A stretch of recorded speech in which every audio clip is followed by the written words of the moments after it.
The first in the nation test of the 2024 presidential campaign runs through America's heartland, home of the Iowa caucus. Today we hear from Kathie Obradovich, editor-in-chief of the Iowa Capital Dispatch, who's covered Iowa politics and government for 3 decades.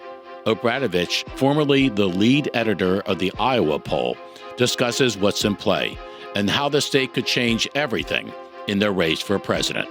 Iowa may be cold this time of year, but its politics are red hot.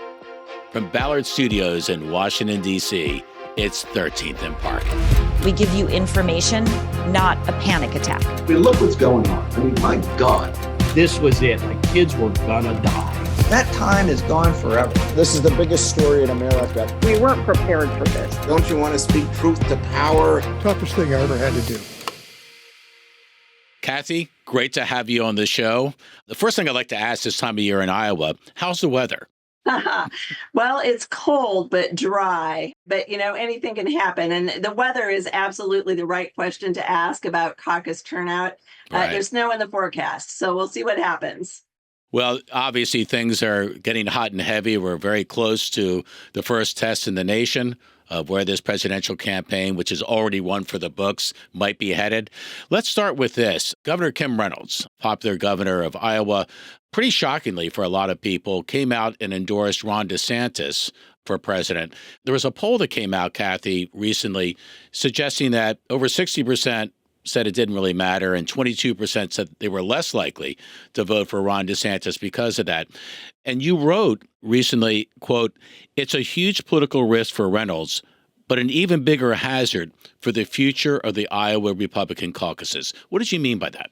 Typically, Iowa governors remain neutral in the caucuses. And the reason is to make sure to give every candidate a level playing field to participate in Iowa. There have been exceptions, or at least one notable exception. Former Governor Terry Branstad did endorse Bob Dole. Right. And it was pretty obvious when he did it that Bob Dole was going to win. Okay. Right. Kim Reynolds got out on a much bigger limb here by endorsing Ron DeSantis when he is polling in double digits and 40 points behind Donald Trump. So, chances that he is going to win the caucuses pretty slim. And when if Donald Trump becomes the nominee, and again ahead of the Republican Party, and then if he gets to the White House, he may very well decide that he doesn't want to reward the Iowa caucuses, even if he wins the Iowa caucuses. That kind of thing is dangerous. As the Democrats know in Iowa, Joe Biden came in fourth in the Iowa caucuses in 2020. And guess what? The Iowa caucuses are no longer first in the nation. So it is dangerous for the caucuses. And, the possibility that Donald Trump is more popular than Kim Reynolds right now makes it a little bit politically hazardous for her as well. So I love the expression doing the full Grassley. And as Vivek Ramaswamy would say, the double Grassley, the full Grassley meaning hitting all 99 counties as a campaigner. That's something Ron DeSantis has already, I think, checked the box on. I don't know if Vivek has double Grassley'd yet or not. We're talking, of course, about the 8-term U.S. Senator Chuck Grassley. How important, Kathie, is barnstorming this state these days? It's actually really important because of the nature of the caucuses. You want to attract people who are willing to get their butts off their couch on a Monday night and go out in the cold and caucus in person for, if you're the candidate, to caucus for you.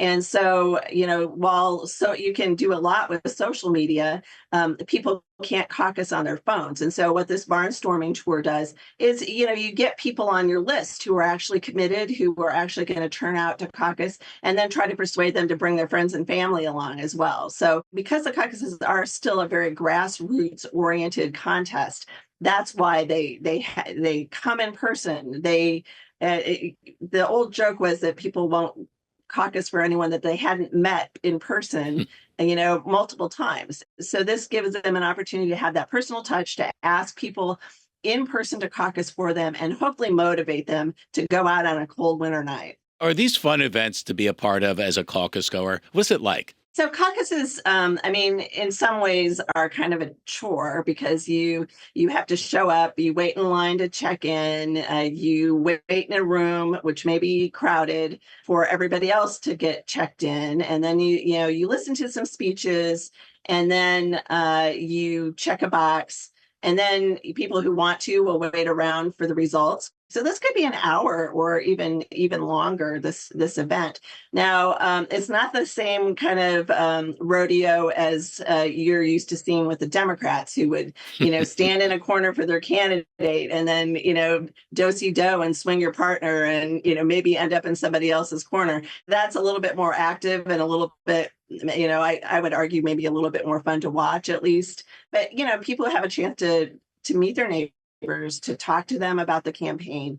And that part of it, that social part of it is fun, but it's also part of building the party. So let me ask you about polls. We like to disdain polls, but yet we're mesmerized by them. Obviously, the polls in Iowa have been fairly one-sided up to this point. The former president, Donald Trump, in the latest read in the Iowa poll was up 32 points. And maybe more importantly, 70% of Trump voters said they were not going to change their mind. And I think over 70% of first-time caucus goers said they were pro-Trump. Despite those numbers, you have the contenders who don't want to believe in them. And let me cue this clip from Vivek Ramaswamy, who said it better than I could, and we'll come right back to you for your reaction. I think the polls are dead off is the answer. So I'm here in Iowa. I have done more events than any of the other candidates, actually all of the other candidates combined.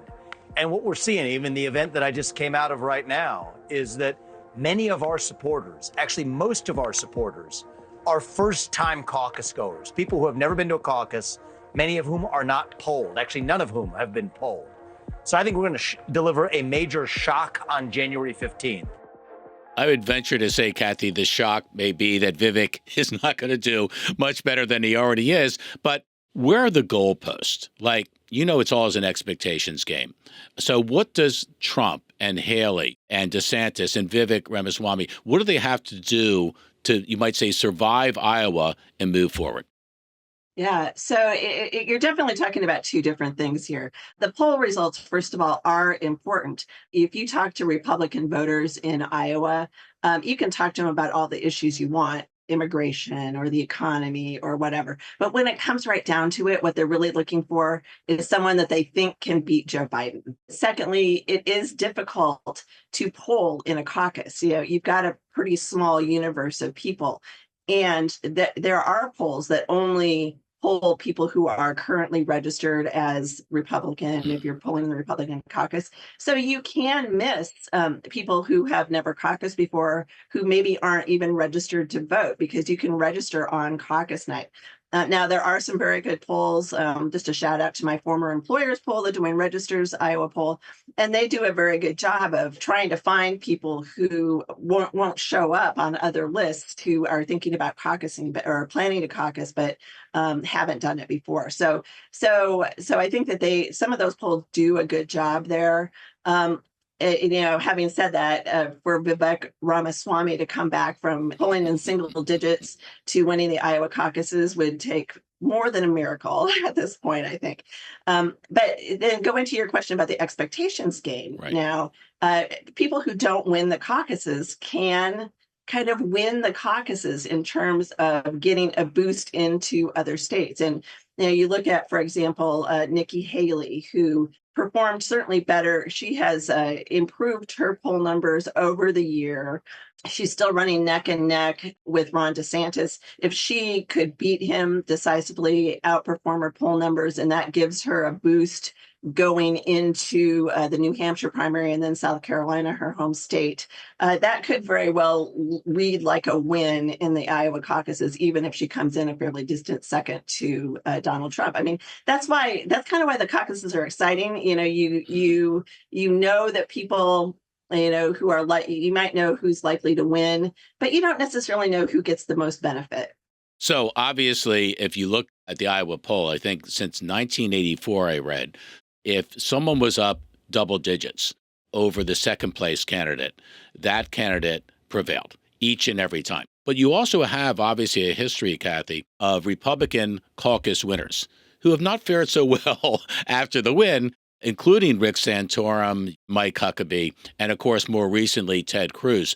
So what is the message from all of that? Since Iowa is a very unique part of the country, it's in the heart of the heartland, is there a message for the rest of the country that maybe should prevail beyond the state's caucuses themselves? I think what people need to understand about the caucuses is we don't pick the winners typically in the Iowa caucuses. And how unfair would it be if the first state in the nation to cast a ballot always picked the winner? That would be seem really undemocratic to me. But what Iowa does well is kind of winnow down the field and just to use an agricultural term that we always like to use here. And by winnowing down the field, I mean, you are weeding out the weakest candidates. And a lot of times what Iowa does is not necessarily reward the front runner, but help people learn who is the most viable challenger to the likely front runner. So in the Iowa caucuses, Donald Trump, we know he's the front runner, but who is going to be the most viable challenger going forward? And is it going to be Ron DeSantis? Is it going to be Nikki Haley? Is it going to be somebody else? So any fun stories from the trail so far, Kathie? I mean, you've been doing this for decades. You've seen them come and go, as they say. Anything this particular cycle that was kind of unexpected? I predicted that Kim Reynolds would not endorse a candidate, let alone Ron DeSantis. So when I go out and talk to people, the number one thing they want to talk about right now is the Donald Trump ad that aired and is still airing after Kim Reynolds endorsed Ron DeSantis. On behalf of all Iowans, I want to say thank you. Thank you for cutting taxes for hardworking Iowans. Our farmers, thank you. Iowans, thank you. And we are grateful. Promises made, promises kept. The Midwest has a partner in the White House with President Donald Trump. A leader, a fighter, a president who puts America and Americans first. I'm Donald J. Trump, and I approve this message. And that ad features clip after clip after clip of Kim Reynolds lauding in the most extravagant terms what a great president Donald Trump is and how great he is for Iowa and how great he is for Iowa farmers. And that ad has just run over and over and over in Iowa. And so people are, going back to her level of popularity. People are seeing that over and over again. And some of them probably are a little confused by now about who she actually endorsed, which I'm sure was the idea behind the ad. As a longtime ad maker, I applaud that, right? Where in 30 seconds, you can overwhelm maybe 30 months of campaigning. Let me ask you, obviously, there is always a lot of talk in Iowa in particular about the power of the evangelical vote in the Republican caucus. Is that still alive and well? And how does that bode well or not for certain contenders? The evangelical vote has always been important in the caucuses, in part because these folks are really committed and they actually will get out and caucus and they actually will work for a candidate. In the past, we've had evangelical leaders like Bob Vanderplatz, for example. He heads an organization called the Family Leader here in Iowa. He's been able to make influential endorsements in the past. This time he endorsed Ron DeSantis also and has been pretty anti-Trump. However, evangelicals, if you look at the polls, people who say they're born again or however they ask the question, are lining up for Donald Trump in fairly equal numbers to the rest of the Republican population. And the conclusion I've drawn from that is that the evangelical vote is like the rest of the Republican Party. They're looking for somebody that they think can win. So you recently wrote that candidates have become shyer and less willing to sit down for one-on-one interviews. Kathie, how does this bode well or not for political journalism all over the country, where the press and media have been a major league part of the conversation of a presidential campaign? I don't support it as a journalist. I don't support candidates not wanting to sit down with, for example, with editorial boards. So one of my former jobs was opinion editor at the Des Moines Register, and we had a really hard time in the past few cycles getting Republicans to sit for editorial board interviews. I mean, ultimately, it boils down to less opportunities for voters to hear probing questions, to hear the candidates' answers and not just the superficial answer that they might be able to give in a debate, but to have to, answer the follow-up questions, like, why is this your position? And, what about, this thing that may be happening that counters your ideas? Then, how do you explain that? And I just think the fewer opportunities that voters have to hear the more in-depth answers, the less they really are going to understand about what their people that they're voting for are actually going to do when they get into office. So that's why with your coverage, I was reading about this, that you have to almost go into candidate forums where the candidates are speaking to a group of people, like at the Pizza Ranch. I think it's one of the more famous places in Iowa politics, to overhear the conversation and report on the exchange as opposed to it being a one-on-one. Yeah, I mean, we just had a recent situation where Nikki Haley was asked by a voter what she thought was the cause of the Civil War, and she kind of tripped all over her answer. And people complained, well, that question was a Democratic plant. But, we actually got to hear an unscripted answer to that question. And yeah, voters can ask on occasion very insightful questions. But what they don't get to do once the candidate has answered is ask a follow-up. The candidate's going to answer and move on. And so a lot of times you get the scripted soundbite and not much more than that. So here's a process question. On caucus night, how does it work? The caucuses meet, results are then generated, that then goes to the state party, and the party then reports out. What should viewers expect that night? Yeah, I mean, I think typically the Republican caucuses run fairly quickly. People will go in, and the party has not told us all the details about how they're going to report out the results this time. We're going to hear about that in a few days. But most of the time, you get the precinct level results, but also then they will round them up by county as well. What is the future of the Iowa caucus? I know the Democrats have no longer made it first in the nation. They've now moved to South Carolina this cycle. Are you optimistic that the Iowa caucus will stand the test of time and still be the first and major test of presidential contenders? Every single cycle, the Iowa caucuses have to fight for their life. And as you said, the Democrats, they lost pretty big this last cycle by having the Democratic National Committee reorder the first 5 states. Iowa decided to move to a mail-in ballot that will be announced on Super Tuesday and not try to buck the party. But New Hampshire is bucking the party. I mean, they are going ahead with their primary, an unsanctioned primary, and they will be actually first in the nation. But that comes with consequences. And whether those consequences continue after this cycle or not, it's hard to say. Any big predictions for caucus night? Any surprise you're kind of looking for or think may happen? I think what we're all looking for is kind of who comes in second. So Nikki Haley and Ron DeSantis are kind of neck and neck.